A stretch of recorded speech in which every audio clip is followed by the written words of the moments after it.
கரூருக்கு வந்து பேசுறதை விட்டு வண்டி மேல ஏறி பாட்டெல்லாம் பாடுனாங்க. இப்ப நான் நின்று போச்சான்னு கேக்குறேன். அவர் தான் ஒயின் ஷாப்லாம் மூடினு வராருல கொஞ்சம். அவர் எப்படி 10 ரூபாய் பாட்டில் வாங்குவாரு? 10 ரூபாய் எப்படி வச்சுப்பாரு? நீங்களே சொல்லுங்க. இந்த பாட்டில் 10 ரூபா வாங்கட்டா பேரே அவருக்கு அதான். செந்தில் பாலாஜிக்கு பேரே 10 ரூபா பாட்டில் தான். சின்ன குழந்தை கூட தெரியும் அவர் 10 ரூபான்னு. ஆட்சிக்கு வந்து இப்போ 1 மாசம் தான் ஆகுதுன்னு, 1 மாசம் கூட முழுசா ஆகல. அதுக்குள்ள விஜய் மேல நிறைய குற்றங்கள். எத்தனையோ ஒயின் ஷாப்பு இன்றைக்கி மூடி இருக்கிறாங்க.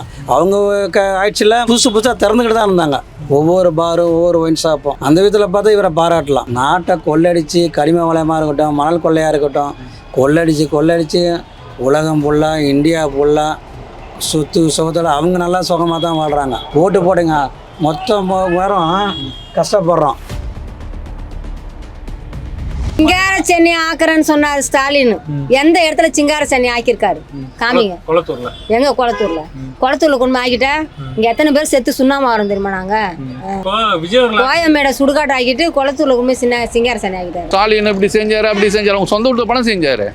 அப்போ தமிழ்நாட்டில் குளத்தூர் மட்டும் தான் தொகுதியா, வேற எந்த தொகுதியும் கிடையாதா? பண்ணாரு என்ன பண்ணாரு? சொந்த தொழில் அந்த பண்ணாரு, ஒன்றும் கிடையாது. என்னத்த சீன் போடுற? அவர் சீன் போன அவசியமும் கிடையாது. அவர் போய் சம்பாதிக்கணும், மொத்தம் 2 படம் 1000 கூட சம்பாதிச்சு போய் இன்னும் அந்த மாசோட இங்கே வந்து டியூப்னாஸ் தூக்கின்னு வந்து கோட்டையில் உட்காந்துக்கின்னு இவனுக்கிட்ட எல்லாம் பண்ணிக்கணும்னு அவசியம் கிடையாது. இன்னொன்று சமூக நீதினு சொல்லிட்டு இவனுக்கு வாய் வழியாக இருந்தாங்க. இது வரையும் வீசிக்கா எந்த ஒரு கட்சியிலும் மந்திரி சபை அமைக்கல. இப்போ வந்தவொடனே 2 சீட்டு கொடுத்தாரா? என்னை பொறுத்த வரைக்கும் ரீல்ஸ் ஆட்சி இந்த அரசு, தாவேக அரசு ரீல்ஸ் ஆட்சி. இன்னமும் அந்த ரீல்ஸ் மோகத்துல தான் அமைச்சர்கள் இருக்காங்க, அரசும் இருக்கு. கரெக்டாக தான் அவர் சொன்னது. ரீல்ஸ் போடுறாங்க, ஆனால் ரியாலிட்டியை போடுறாங்க. அதில் மாற்று. ஆனால் அவங்க போட்டது ரீல்ஸாக போட்டாங்க. எந்த சிஎம் காலைல 10 மணிக்கு ஆஜராகல. அவங்க கும்பிட்டு வந்துட்டு 11:30 அவங்க இஷ்டத்துக்கு வருவாங்க. டெய்லி காலைல 10 மணிக்கு உழைக்கிறாரோ உழைக்கலையோ, சீட்டில் உட்கார்றாரா இல்லையா? அந்த சீட்டில் உட்காந்து தொட்டு 4000 பேர் அவங்க எம்ப்ளாய் உள்ள வந்து உட்காரானா இல்லையா? அதுவே பெரிய விஷயம் இல்லை.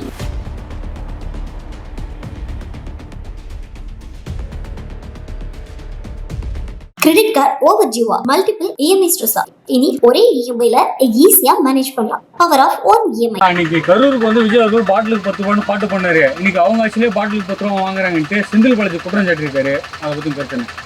இவ்வளோ நாளா அவர் செஞ்சாருல்ல, அது வெளியே தெரியல. இப்போ வாங்குறாருன்னா இவ்வளோ இந்த ஒயின் ஷாப்பெல்லாம் நிறைய மூடி வந்திருக்காரு. இப்போ தான் அவர் ஆட்சிக்கே வந்திருக்காரு. அதுக்குள்ளே எப்படி அவர் அறிவிச்சுப்பார் பாட்டில் 10 ரூபா வாங்க சொல்லி? அவர் ஒயின் ஷாப்பை மூட தான் சொல்லியிருக்காரு.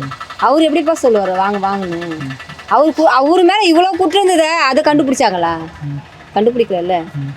இது மட்டும் எப்படி 10 நாளில் அவர் விஜய் 10 ரூபா வாங்க சொன்னாலும் சொல்லுவாங்க? எப்படி சொல்லுவார் செந்தில் பாலாஜி? அவர் தான் சொல்லியிருக்காரு. எப்படி சொல்லுவாரு? அன்னைக்கு நாங்க வாங்குறேன்ட்டு நீ கரூர்ல வந்து அசிங்கப்படுத்தினாரு சொன்னாருப்பா. கரூர்ல அசிங்கப்படுத்தினா அவர் என்ன ஜெயலலிதா ஆட்சியிலேருந்து அவர் அந்த பதவியில் இருக்காரு. ஜெயலலிதா அம்மா போன பிறகு ஸ்டாலின் ஆட்சிக்கு வந்தார். ஸ்டாலின் ஆட்சியில் வந்தும் அந்த பதவி தான் அவருக்கு. இந்த பாட்டிலுக்கு 10 ரூபா வாங்கட்டா பேரே அவருக்கு அதான். செந்தில் பாலாஜிக்கு பேரே 10 ரூபா பாட்டில் தான். புரியுதுங்களா? நல்லா நாங்களாம் படிப்பறிவில்லைன்னா கூட ஓரளவுக்கு நியூஸை பார்த்து தெரிஞ்சுப்போம் எந்தெந்த ஆட்சியில் எப்படி இருக்காங்கன்னு சொல்லிட்டு. ஆனா இப்ப வந்து இவரு 1 மாசமே பண்ணல. அதுக்குள்ள அவர் தான் ஒயின் ஷாப்லாம் மூடினு வராருல கொஞ்சம். அவர் எப்படி 10 ரூபாய் பாட்டில் வாங்குவாரு? 10 ரூபாய் எப்படி வச்சுப்பாரு? நீங்களே சொல்லுங்க. நீங்க எல்லாமே சொல்றீங்க. செந்தில் பாலாஜி மட்டும் தானே சொல்றாரு, இன்னும் யாரும் கண்டுபிடிக்கல. எல்லாரும் செந்தில் பாலாஜி வந்து சின்ன குழந்தை கூட தெரியும் அவர் 10 ரூபான்னு. புரியுதுங்களா? அப்புறம் என்ன பண்ண முடியும்? ஆட்சிக்கு வந்து இப்போ 1 மாசம் தான் ஆகுதுன்னு, 1 மாசம் கூட முழுசா ஆகல. அதுக்குள்ள விஜய் மேல நிறைய குற்றங்கள். ஆனா இவ்வளோனா கலைஞர் வாழ்ந்தாரு, அவங்க பையன் வாழ்ந்தான், இப்போ உதயநிதி வந்திருக்கான், பேரனும் கொண்டு வந்து சொல்லுறாங்க. இவ்வளோ பேர் இருந்தும் அவங்க பேர்லாம் எதுக்குமே வரல. ஆனா அந்த 1 மாசத்துல எவ்வளோ ஒரு அலும்புழுப்பாரு. அப்போ எப்படி வாழ முடியும்? அவங்க முன்னாடிலாம் அவன் எப்படி முன்னேற்ற இந்த நாட்டை கொண்டு வர முடியுமோ தெரியல.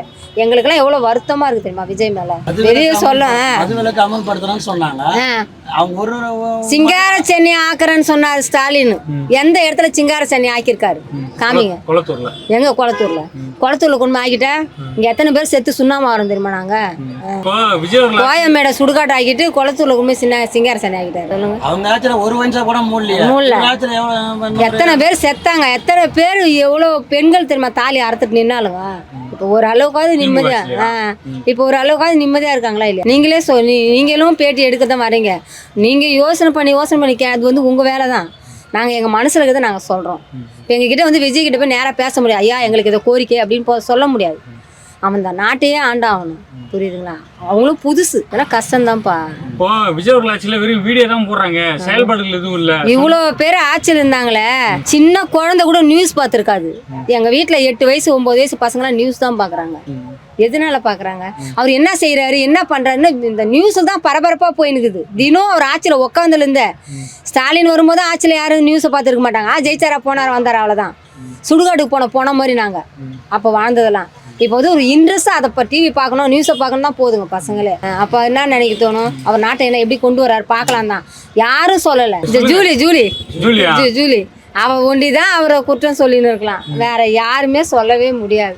ஆமாம், எனக்கு தெரிஞ்ச அளவுக்கு நான் செல்லை பார்க்குற அளவுக்கு 20 மணி நேரமும் அவர் மேலே தாக்கலை, அவள் ஒண்டி தான் சொல்ல முடியும்.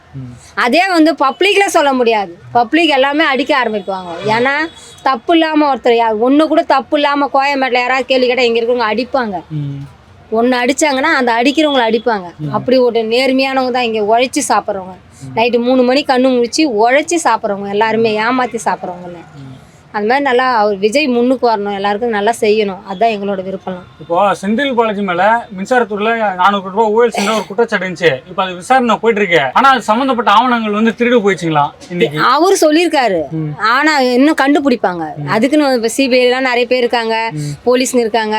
ஒரு விஷயம் கூட தமிழ்நாட்டில் எந்த மாவட்டத்துமே சரி, கர்நாடகாலாம் நான் 8 வயசுல வியாபாரம் பண்ணியிருக்கேன். கர்நாடகாவில் 15 வருஷமா பெங்களூர் மார்க்கெட்ல வியாபாரம் பண்ணேன். அந்த அமைச்சரும் கூட அப்படி பண்ண மாட்டாங்க. ஆனால் நம்ம தமிழ்நாட்டு போலீஸுங்க நுழையாத இடத்துல, எறும்பு நுழையாத இடத்துல கூட ஒரு உண்மையை கண்டுபிடிச்சி கொண்டு வருவாங்க. இந்த செந்தில் பாலாஜி என்ன பண்ணியிருந்தாலும் கண்டிப்பாக கண்டுபிடிச்சி காட்டுவாங்க. ஆமாம், அதுக்கு தானே வந்திருக்காரு விஜய், கண்டுபிடிப்பார். பொறுமையாக தான் நடக்கும். எதுவுமே ஒன்றை எடுத்துங்கிறதுல எதுவும் கண்டுபிடிக்க முடியாது. அப்போ அந்த டாக்குமெண்ட்லாம் திருந்து யாரா இருக்கும் தெரியாது. எல்லாம் அவனுங்க ஆட்சியில் இருந்தானுங்களே இவ்வளோ நாளா, அவங்க கிட்ட தான் யாருக்கிட்டனா இருக்கும். அது இல்லாம இருக்காது. அவர் சும்மா சொல்றாரு திருடு போயிடுச்சுன்னு. இல்ல, இப்போ இருக்க அமைச்சர் தான் சொல்லியிருக்காரு. இப்போ அவங்க ஆட்சி தான் நடக்குது. ஆனா அவங்க ஆட்சியில் நடந்த ஊழல் பத்தி இப்போ விசாரிக்க அந்த டாக்குமெண்ட் எல்லாம் எடுக்கிறாங்களாம். எடுக்க போகும்போது டாக்குமெண்ட் காணாம போயிடுச்சு. கிடைக்கும் சார், கிடைக்காம போகாது. எங்க இருந்தாலும் ஒரு நாளைக்கு உண்மை கிடைக்கும், கிடைக்காம இருக்காது. கிடைச்சா அன்னைக்கு செந்தில் பாலாஜி அதே கதி தான். ஆமா, கண்டிப்பா ஆகுவாரு. கரூர்ல வந்து விஜய் அவர்கள் பாட்டிலுக்கு 10 ரூபான்னு பாட்டு பண்ணாரு. இன்னைக்கு அவங்க ஆட்சியில பாட்டிலுக்கு 10 ரூபா வாங்குறாங்க. செந்தில் பாலாஜி குற்றம் சாட்டிருக்காரு. அதை பத்தி கருத்து என்ன? அவர் மட்டும் தான் சொல்லலாம், வேற யாரும் சொல்ல மாட்டாங்க. வாங்குறாங்கன்னா இப்போ குடிக்கிறீங்களா, என்னோட ஃப்ரெண்டுங்களாம் நான் குடிக்கிறது கிடையாது, என் ஃப்ரெண்டுங்களாம் குடிக்கிறாங்க, வாங்கலன்னு தான் சொல்கிறாங்க. ரெண்டாவது அதுமாரி இந்த பிளாக்ல ஓடுறதே கிடையாது. அவங்க ஆட்சியில் அப்படி கிடையாது. 24 வருஷம் சரக்கு ஓடி இருந்தது. இன்னைக்கு எங்கேயுமே சரக்கு பிளாக்ல விற்கிறதே இல்லைங்களா. ஆனால் அவர் சொல்கிறதுக்கு என்ன ரைட்ஸ் இருக்குது, என்ன தகுதி இருக்குன்னு தெரில. பட் நேற்று வந்தால் கூட, புதுசாக வந்தால் கூட ஸ்ட்ரிக்டாக தான் இருக்கிறாங்க. அவங்க ஆட்சியில் அப்படி கிடையாது. எத்தனையோ ஒயின் ஷாப்பு இன்றைக்கி மூடி இருக்கிறாங்க. அவங்க ஆட்சியில் புதுசாக திறந்துக்கிட்டு தான் இருந்தாங்க. ஒவ்வொரு பாரும் ஒவ்வொரு ஒயின் ஷாப்பும். அந்த விதத்தில் பார்த்தா இவரை பாராட்டலாம். அவர் அதை சொல்கிறதுக்கு அப்படி பார்த்தா குடிகாரன் கனிமொழி சொன்னாங்க, எடப்பாடி ஆட்சியில் இளம் விதவைகள்லாம் விதவைகளாக ஆகிறாங்க சரக்குனால தண்ணியாலன்னாங்க. ஃபேக்ட்ரி கம்பெனி வச்சுக்கிறதும் அவங்க தான், சரக்கை விற்கிறதும் அவங்க ஆட்சியில் அவங்க தான் விற்றாங்க. அப்போல்லாம் விதவைகளாம் அவங்க இல்லையான்னு தெரில. அவங்க சொன்னது எவ்வளோ விதவி ஆனாங்க, ஆனால் அதை மறைச்சிட்டாங்க. இப்போ திருப்பி இப்போ இதே டைமில் இப்போ இவங்க விஜய் ஆட்சி வந்தவொடனே அதேமாரி சொல்கிறாங்க இளம் விதவைகள்லாம் ஆகிறாங்க அப்படின்னு சொல்கிறாங்க. அவங்க ஆட்சியில் எத்தனை பேர் தாலி இருக்கிறாங்க அது தெரியல அவங்களுக்கு கண்ணுக்கு. ஆனால் எடப்பாடி ஆட்சி ஆண்டாலும் விஜய் இப்போ புதுசாக இருந்திருக்கிற ஆண்டாலும் என்ன சொல்கிறாங்கன்னா இளம் விதவைகள் நிறையா ஆகிறாங்க அப்படின்னு சொல்லிக்கிறாங்க. அவங்களே சொல்லிக்க வேண்டியது தான். ஆனால் நாட்டை கொள்ளடிச்சு, கனிம வளமாக இருக்கட்டும், மணல் கொள்ளையாக இருக்கட்டும், கொள்ளடிச்சு உலகம் ஃபுல்லாக, இந்தியா ஃபுல்லாக சுகத்தோடு அவங்க நல்லா சுகமாக தான் வாழ்கிறாங்க. ஓட்டு போடுங்க, மொத்தம் வரும் கஷ்டப்படுறோம். ஆனால் அவங்க ஓட்டு எலெக்ஷன் முடிஞ்சோன்னே என்ன பண்ணுறாங்க, சொகுசு வாழ்க்கைக்கு இப்போ எங்கே ஊட்டி கொடைக்கானல் சொகுசான வாழ்க்கை எங்கேருந்து அவங்க அவ்வளோ பணம் காசு எங்கேருந்து வந்தது? நம்மளுடைய பணத்தை கொள்ளடிச்சு வச்சுக்கிறாங்க. லட்சம் கோடியாக இந்த 75 வருஷமாக வெறும் 4.5 லட்சம் கோடி தான் இருந்தது. 5 வருஷத்தில் 10.5 லட்சம் கோடி 11 லட்சம் கோடி வந்துடுச்சு. ஆனால் வாங்கி என்ன பண்ணாங்க, எதுவுமே கிடையாது, டிவைட் பண்ணிக்கிட்டாங்க. அதான் ஒரு 6 லட்சம் கோடி 7 லட்சம் கோடி வாங்கினாங்கன்னா அதில் ஒரு 2 லட்சம் கோடி 1 லட்சம் கோடி செலவு பண்ணிவிட்டு மித்த எல்லாமே பங்கு போட்டுக்கிட்டு தான் மிச்சம். ஆனால் நாட்டை கடங்காரனா ஆக்கி விட்டு இன்றைக்கி விஜய் வந்தவொடனே என்ன பண்ண எதுவுமே நிவாரணம்லாம் அங்கே கம்மியாக இருக்குது, பொறுமையாக தான் செய்ய முடியும், கொஞ்சம் அவகாசம் கொடுன்னு சொன்னவொடனே உடனே ஸ்டாலின் சொல்கிறாரு, நீங்கள் செய்கிறத கரெக்டாக செய்யுங்க, அதெல்லாம் சொல்லவே கூடாதுங்கிறாரு. இவர் எடப்பாடியில் இருக்கும்போது கஜானா காலியாக இருக்குன்னாரு. அது 75 வருஷமாகவே அந்த 4 லட்சம் கோடி தான் இருந்தது. அதுக்கே காலியாகினாது. ஆனால் 5 வருஷத்தில் 6 லட்சம் கோடியை கடந்து வாங்கி வச்சுவிட்டு அதெல்லாம் கஜனெல்லாம் சொல்லக்கூடாது, சொன்ன வாக்குறுதியை செய்யணும் அப்படின்னு சொல்கிறாரு. அது எந்த விதத்தில் நியாயமே கிடையாது. இப்போ தமிழ்நாட்டில் நடக்குது ரீல்ஸ் ஆட்சி தான் நடக்குது, செயல்பாட்டில் எதுவுமே இல்லை அப்படின்னு செந்தில் பாலாஜி விமர்சனம் பண்ணாரு. இவங்க தகுதிக்கு கரெக்டாக தான் பண்ணி இவங்களுக்கு என்ன தெரியுமோ ஒவ்வொருவும் மீடியாவை பார்க்குறோம், நேரில் பார்க்குற மாரி தான் பார்க்குறோம். ஒன்றும் நீங்கள் மீடியாக்காரங்க எடுக்கிறீங்க, ஒன்றும் பொய் எடுத்து போடலை, அப்படியே பப்ளிசிட்டி டிவியில் பார்க்குறோம். இன்றைக்கி தாம்பரம் எம்எல்ஏவாக இருக்கட்டும், எல்லா தொகுதியுமே இப்போ காசிமேடு எம்எல்ஏவாக இருக்கட்டும் களத்தில் இறங்கி வேலை செய்கிறாங்க. ஸ்டாலின் ஹாஸ்பிட்டலில் போய்ட்டு ஆய்வு பண்ணுறாரு, என்ன தேவைன்னு பாருறாரு.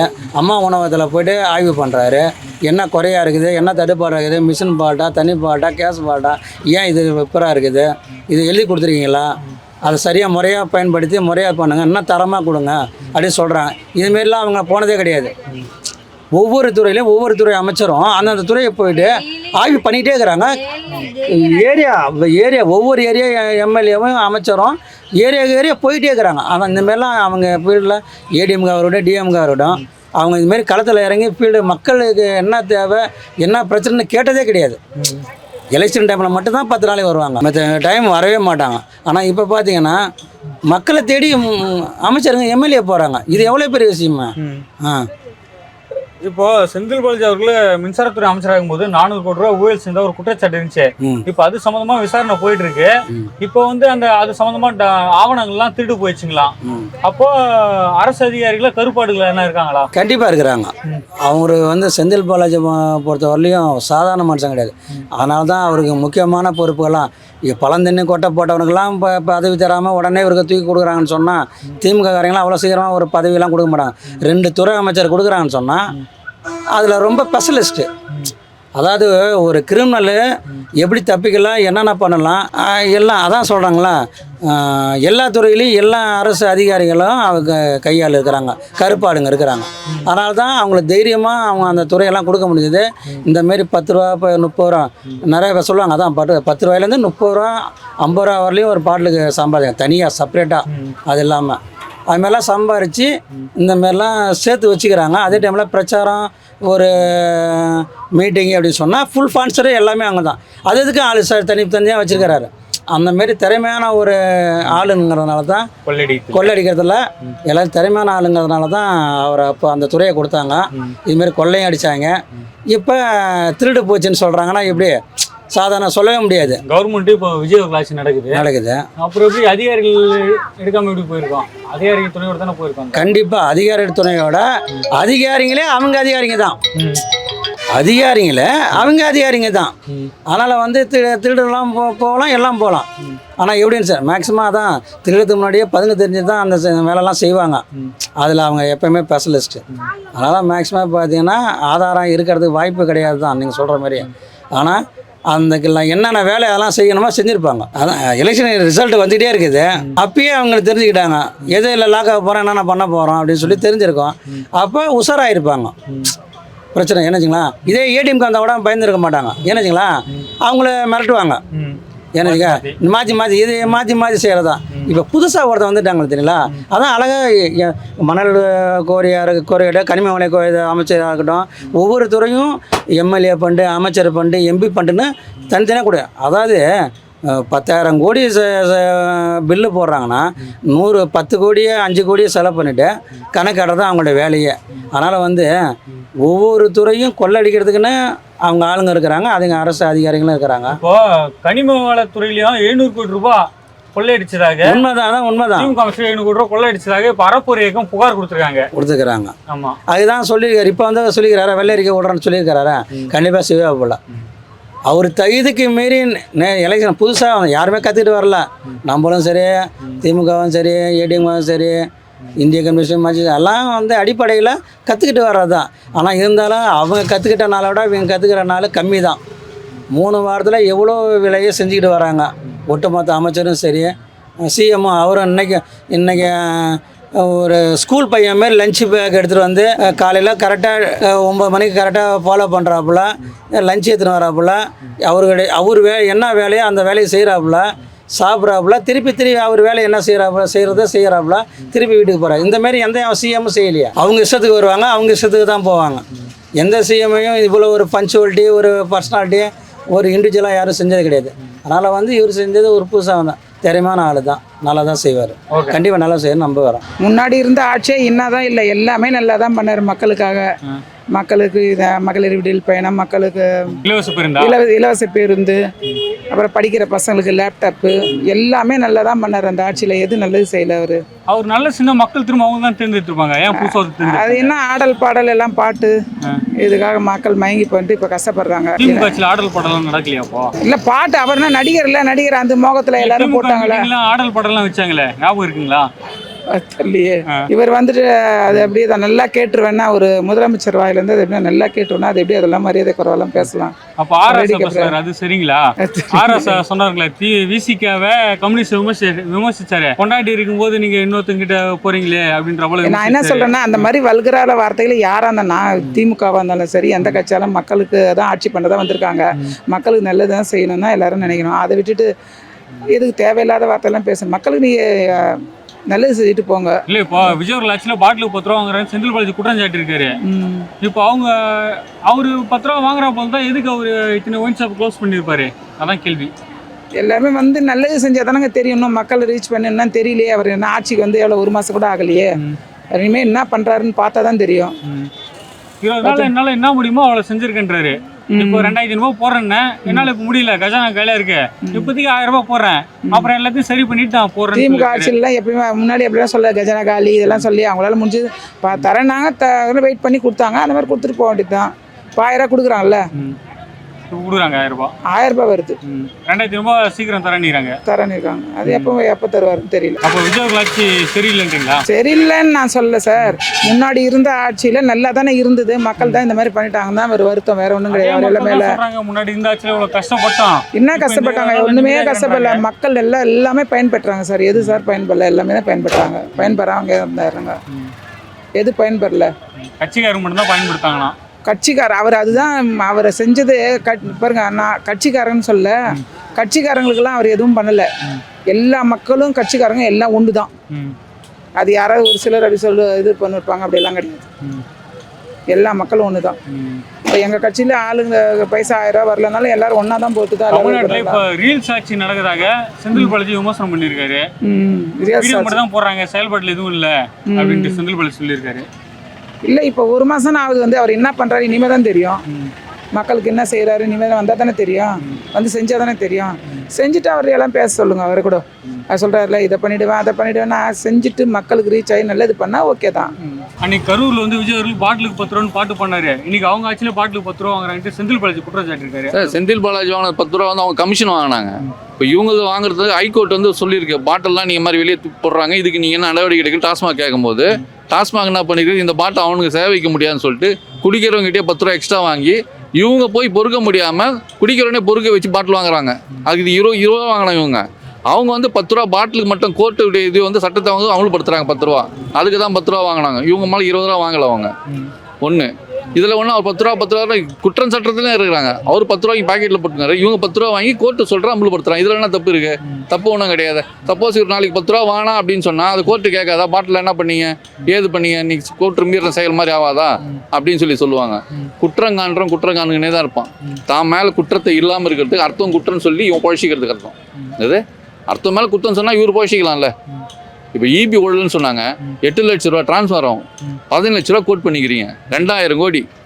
இவ்வளோ நாள் இவங்க வந்த தொட்டு நமக்கு தெரிஞ்சுது. தெரியல என்ன ஆயிருக்கும்? இவர் 10 ரூபாய்க்கு இவ்வளோ கூவுறாரு, என்ன ஆயிருக்கும்? அதை விட்டுருங்க. ஒரு குற்றம் சாட்டப்பட்ட ஒரு நபர், சந்தேகப்படும் ஒரு நபர், அவருக்கு யாராவது மந்திரி பதவி கொடுப்பாங்களா? இது ஜனநாயகமா?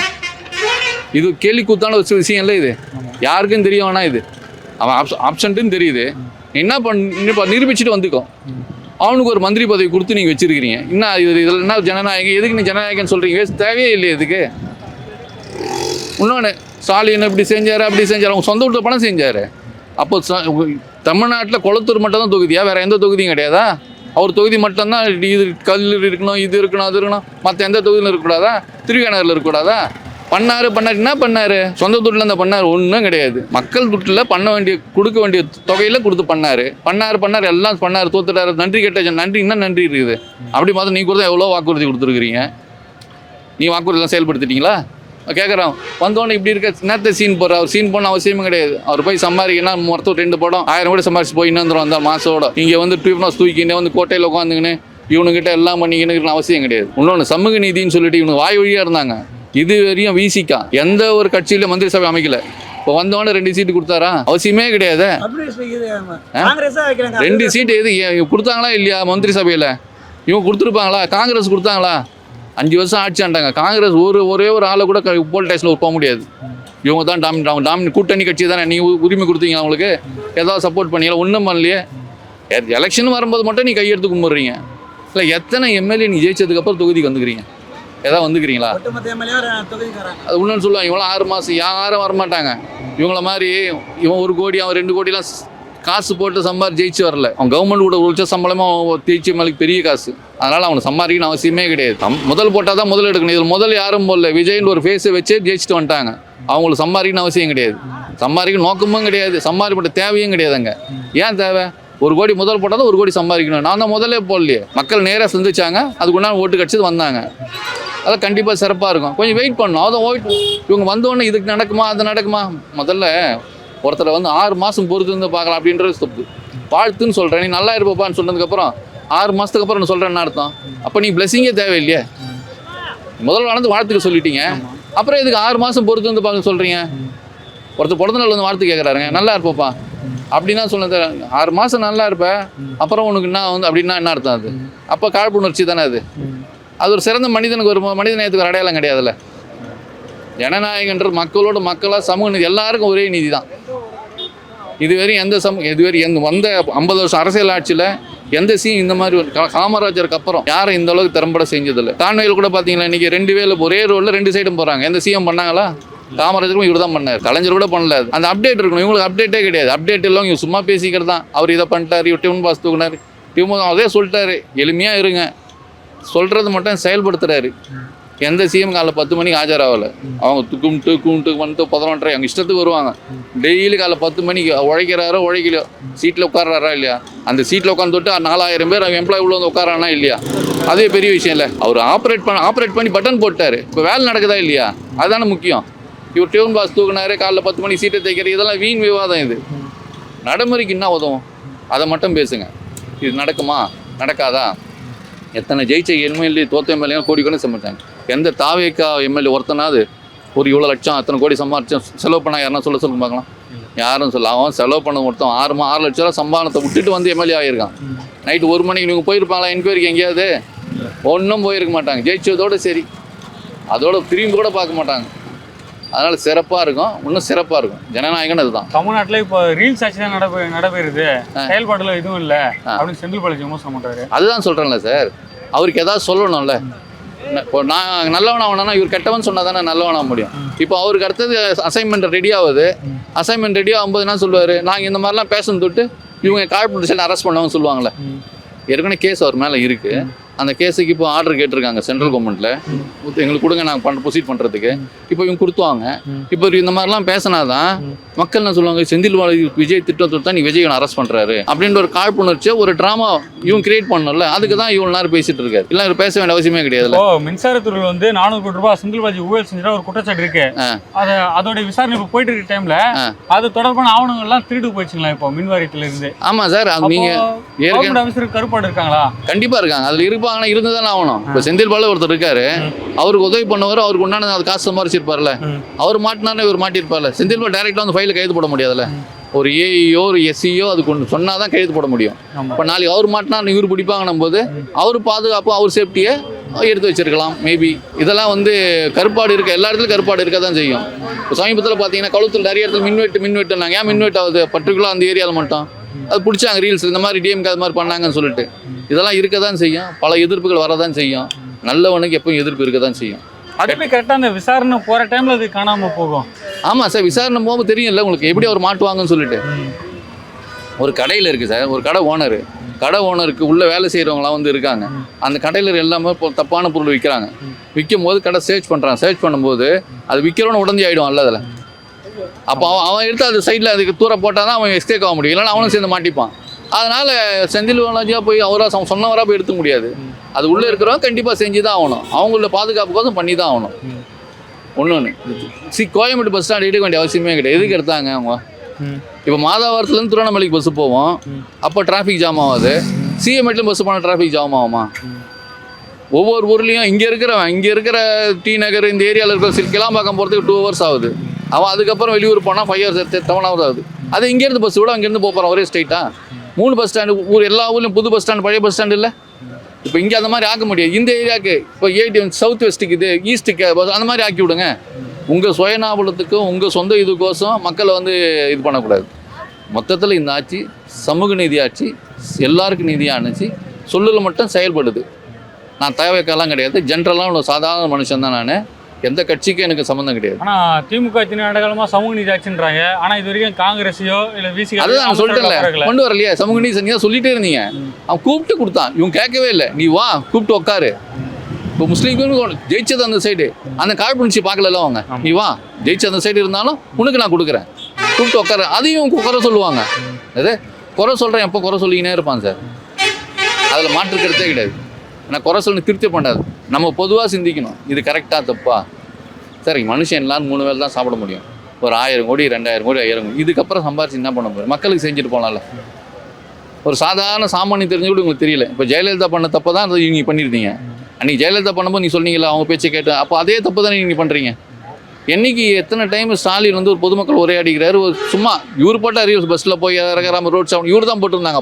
அப்போ தெரியாது ரீல்ஸா. ஆனால் இப்போ ரியாலிட்டி போடும்போது தான் ரீலாக தெரியுது. ரியாலிட்டி ரியலாக போடுறாங்க, அவங்க ரீல்ஸாக போட்டாங்க. இவங்க ரீல்ஸ் போடுறாங்க, ஆனால் ரியாலிட்டி ரீல்ஸாக போடுறாங்க. அவங்க ரீல்ஸை ரீலாகவே போட்டாங்க. இதுதான் வித்தியாசம். கரெக்டாக தான் அவர் சொன்னது. ரீல்ஸ் போடுறாங்க, ஆனால் ரியாலிட்டியை போடுறாங்க. அதில் மாற்று. ஆனால் அவங்க போட்டது ரீல்ஸாக போட்டாங்க. கிரெடிட் கார்டு ஓவர்டியூவா மல்டிபிள் இஎம்ஐ ஸ்ட்ரெஸ்ஸா? இனி ஒரே இஎம்ஐல ஈஸியா மேனேஜ் பண்ணலாம். Power of 1 EMI.